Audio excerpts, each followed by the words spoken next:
Good morning, guys.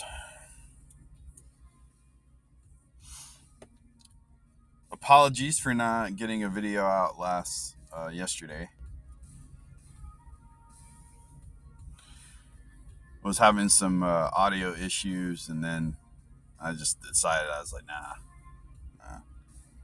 If you're not into it, don't do it, right? Because you're not going to put your 100% into it. So, wow, right? Like we've had some really fun times still, even this week, and it's only Tuesday of this market just being very gracious right now. And making people some money. The question is, how long do we keep this up? No pun intended, right? So, looking at these levels, and this is the nice thing about using these algorithms here is you, when you get into these higher levels, right, where we're testing waters that we've never tested before, the algorithms are always leaving a little bit of a safety net below, right? And the best way we can interpret this is using our Omni range, which used to be called Nessie, but we're calling it what it's supposed to be, to understand the logic a little bit better. And what's nice is you'll get like little breadcrumbs, even in these high ranges. So right now, SPY gapped up, right, at 457. It's at 457 currently. And it's on projection to, maybe long term 465. We'll see how fast it wants to get up there. And what's nice though is we can go and look at these levels that I'm showing on the screen. Let's just say, for instance, on this 2 minute, it shows a support or where it broke through at 455.93. And that's way up here on this 15-minute chart, right? So if we break this level, right, and that means going lower, then we have another line down here at 451.05. But if you notice on this bigger time frame, it's really close to this 449. So those are levels that I would watch for if there is an exceptional pullback today or the next couple days. I always look for those levels first, because you might forget about them, and then they when it starts dropping, then you can set some alerts to it. But yeah, so 444.78 is our main level right now for SPY.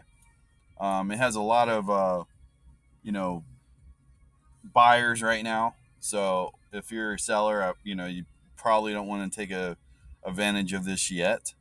Wait till it gets into another level where it seems like it's getting more volatile, and then that's when you'll probably want to get into selling positions on SPY. So just I'd be careful with your plays when it comes to SPY, but those are my levels. 440, 455 needs to hold, and if we break that, 450 would be the next level. Or take profit today. Oh, let's see. It's probably gonna be. Let me see if we even got something that shows up decent for us. So go back down. It hits over here, 453, goes back up. Let's just say 460, right? Let's see if they're trying to push it up to 460. All right, and if we start dropping again, we got that 453, and then that 451 is that critical zone for SPY. Tesla, wow, right? uh, it's kind of what we talked about, right? And people see these situations happen, and immediately they think, oh, I need to sell, right? Well, sometimes even when it hits these high peaks, it doesn't sell immediately, right? It might consolidate first, you know, until it gets to a better price fill that it wants, where there's going to be more volume involved, right? because all that information that we don't have as retailers, but prop firms and big institutions have that extra information to find these volume pockets, which they're looking for. So they're gonna push more sales, right? And they might not push like all their shares at one time, right? They might do some laddering sales. So sometimes you'll see these little pullbacks happen, right? And the technical aspect of what people call pullbacks are levels of these laddering sales that they're doing. So when you start seeing those, and we're already in a high level, then it's a high probability that we're going to keep dropping. So pay attention to, that first short pullback. And then, honestly, if you're in these high levels already and you bought, Tesla at say 900, you should probably be taking profit this morning. So I could see some profit taking happening this morning. But we do have a little window. You can see on both Omni ranges on the different intervals. We had a sell here at this 1045. I don't know. Maybe we talked about that in the video once before. I'm not sure. But 1045 is the level that we would need to break to test this other small area of $40, right? So are they really going to push it up to $40? We got to use our noggins here and think if it's really worth that kind of buying to do that, right? Even though SPY did gap up, it might be reacting to Facebook or other stocks that were moved up pretty high yesterday, right? So SPY might be a little bit of a little lagging right now on its instrument. So don't think just because you see SPY going up super high that it's going by itself, right? SPY doesn't go by itself. It's just it monitors all the large caps, right? So it averages all those large caps. Well, large caps moved up a lot yesterday, so obviously SPY is going to move up too. People think it's an individual stock or something. It's not. But yeah, we got that one area here at this 1080, right? That's $40 difference. Let's be very careful if we're still in these Teslas, okay? Don't be getting all excited and going up to 1500 and whatnot until we get through the 1080. Then you can maybe get to that 1200, right? So what's really nice though about the range system, um, like I said, is it leaves those extra breadcrumbs for us to watch, and we got a few here. So we got the top one here, and then our next one, which you'll see again that we get a little extra supports, or resistance, however you look at it, instead of just looking at a high time frame. So that's nice. So 998, right? That would be our next one. If it breaks 998, we go down and you can actually see they match each other, right? On both ones, 978, and it's really close to that 970. So 970 is probably where you'd want to short, because that's where it's losing a lot of its power, right? And that pullback is going to push even more, and that might be the spot where they really start selling it, right? And let's see if it confirms anywhere in there. Yeah, let's see. I mean, we're still pretty high. This is a high time frame too. So we got 953, which isn't really reading anywhere. Like 953 right there, it's not that much. But the stronger one down here is at that 900. So if it does drop below 970, you might be able to get into a short position and, maybe profit take at like 920 or so, right? It really depends on how Tesla is going to react, or the most of the market's going to react, right, when it gets into these overbought situations. But just remember, overbought, usually there is a high signal to sell. So keep that in mind.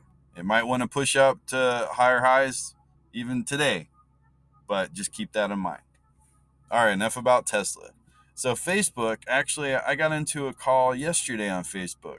We bought it at, say, about 326 or 325.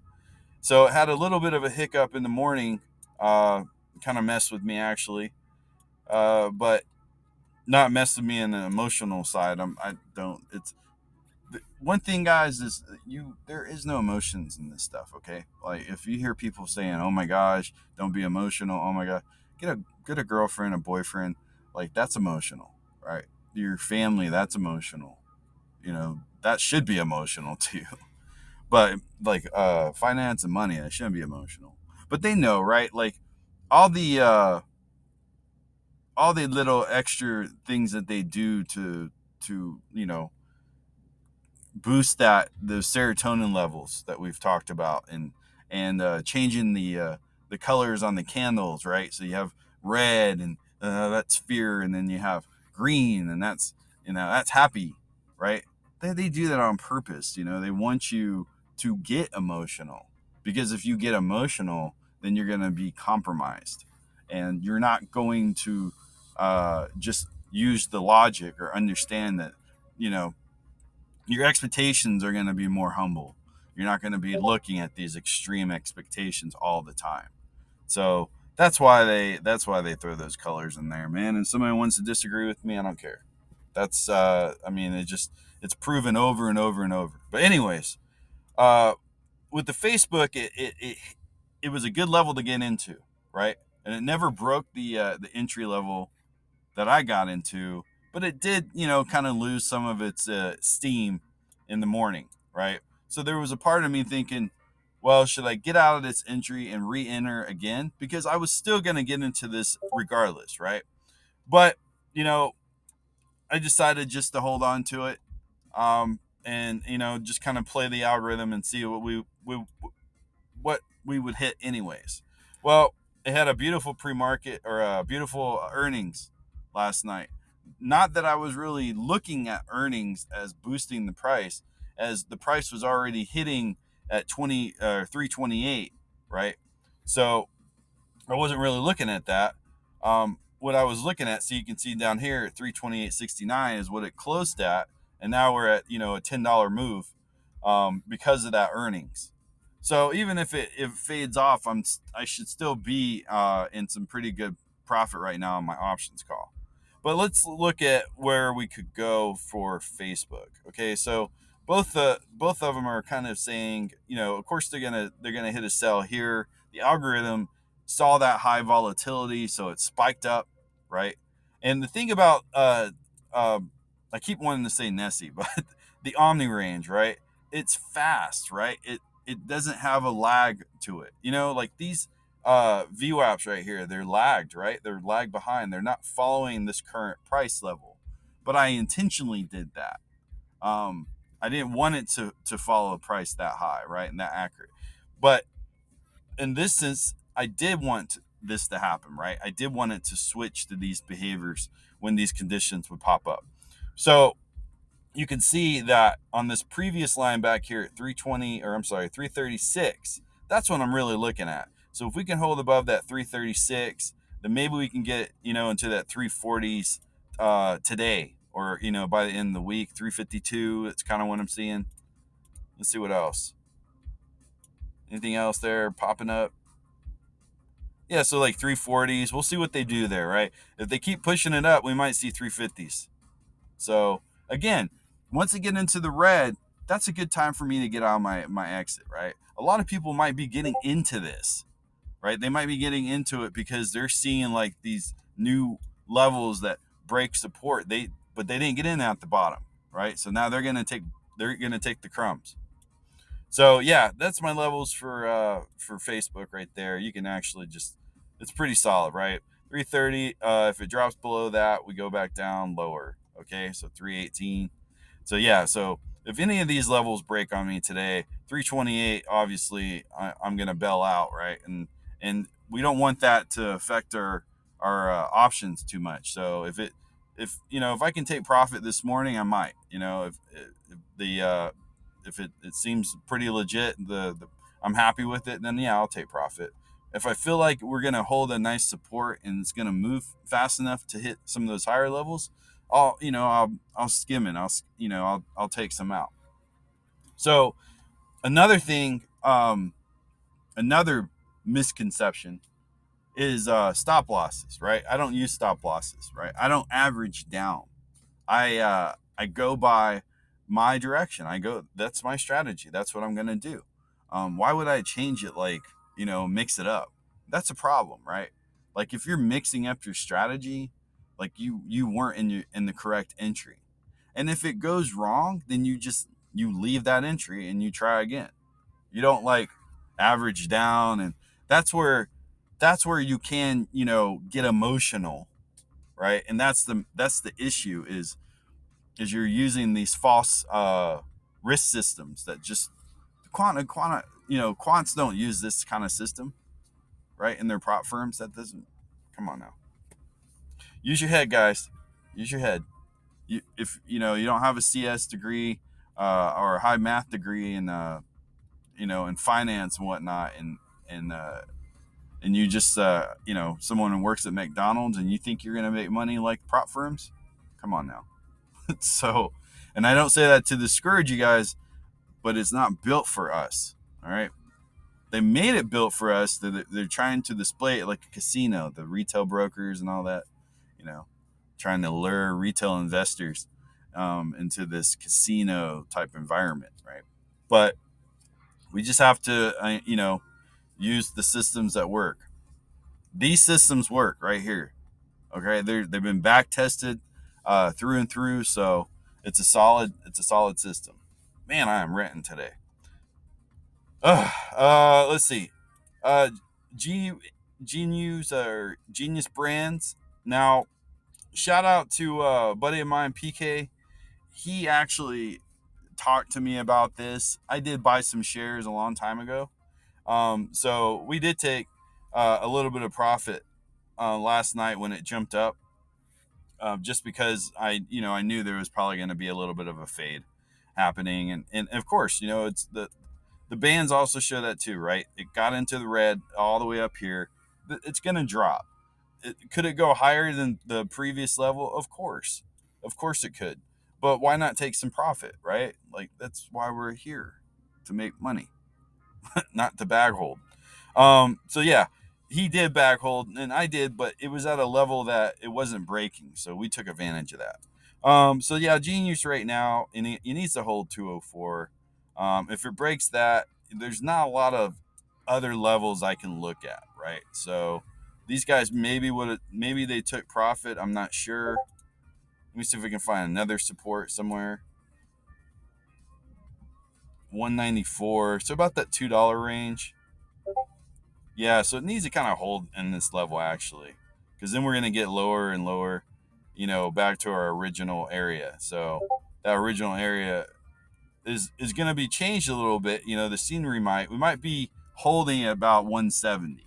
You know, so if it does drop all the way down to 170, that's when I might look into getting some more GNUs or whatever. But yeah, props to him, man. We did pretty good on that one. So what else is popping, hopping?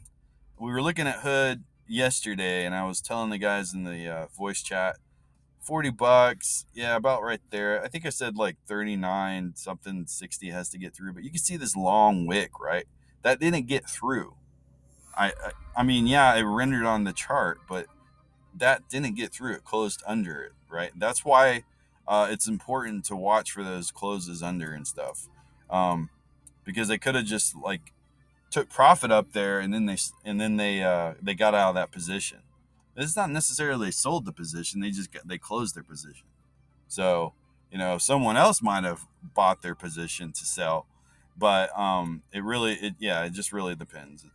It's very random. But what it did show me is this 39 50 zone. So really, for this situation, since this was the buy-in at 38, we kind of need to hold in this $40 range, right?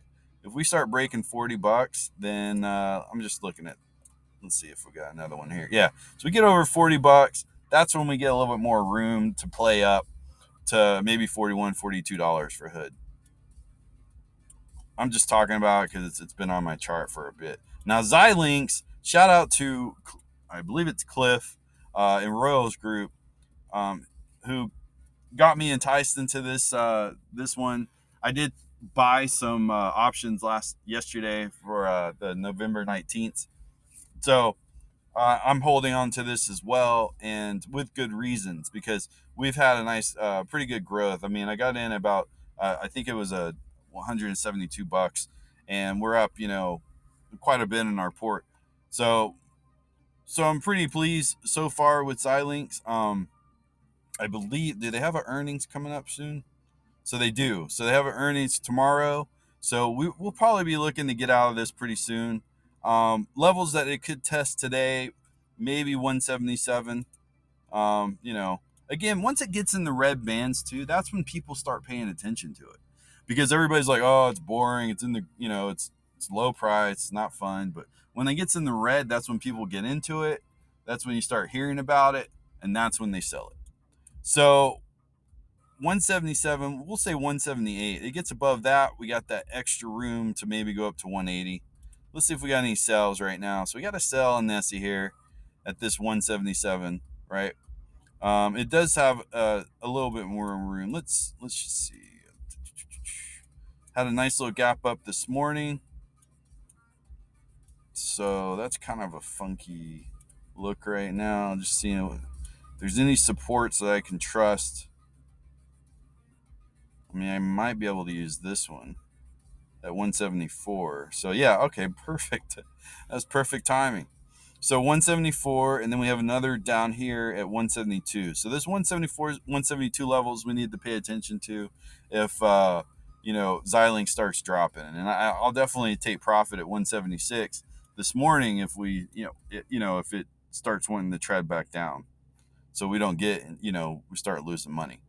But it could be setting up for a big earnings. Who knows? Apparently, it's paired up with AMD. So let's check AMD out real quick, and we'll wrap this up.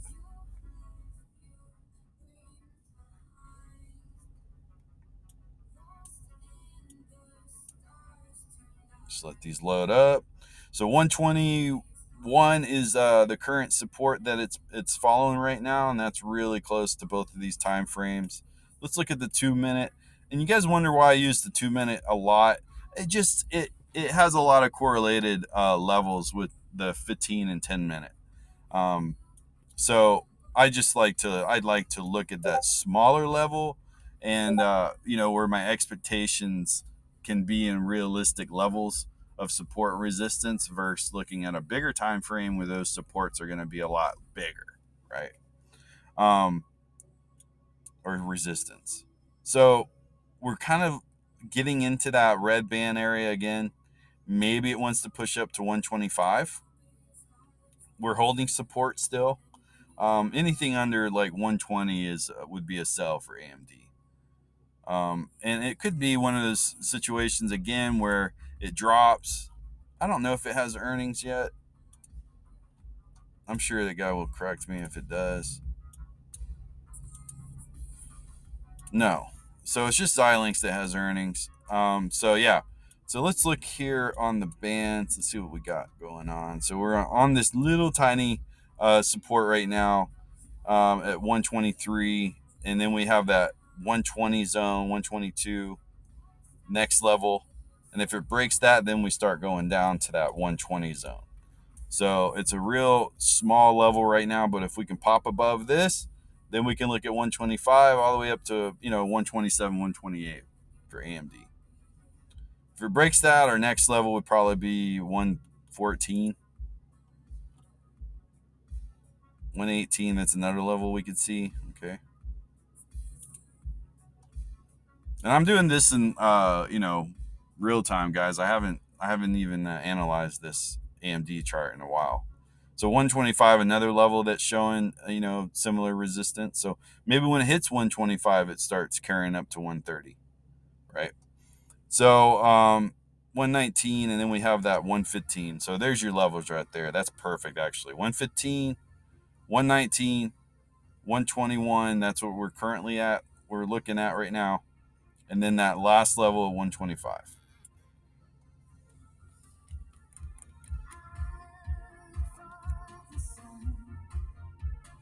I would say it's Wednesday, right? I screwed you guys up, didn't I? Because you probably think it's Wednesday. The video's out. It's Wednesday. No, it's Tuesday. But hey, mix it up here and there. Not a big deal. As long as you guys are getting that information that you need. See how Bitcoin's doing. It's about 50-50. Could go either or, right? We could hit 58,000 or we could go to 67,000. It's not, like I said, it's not like a major concern right now. Still holding supports for the most part, right? A little bit of chop. Anytime you see like on a short time frame a sell, right? But on a longer time frame a buy, meaning like this line hasn't rendered as a sell either, it's chop. It's just choppy right now. So over this line at this 63.5, then we can go into maybe 67,000 by the end of the week. All right, guys, that's it. Please hit that like. You guys are not hitting likes. I see the views, but I need those likes so other people can see those videos as well. I mean, I get it. These are bomb videos. You guys don't want to share them to anybody, but hey, it helps me out. So help your brother out. Hit those likes, hit those subscribes, and join the discords. And let's learn. Let's learn. And I'll see you guys on Friday. Peace.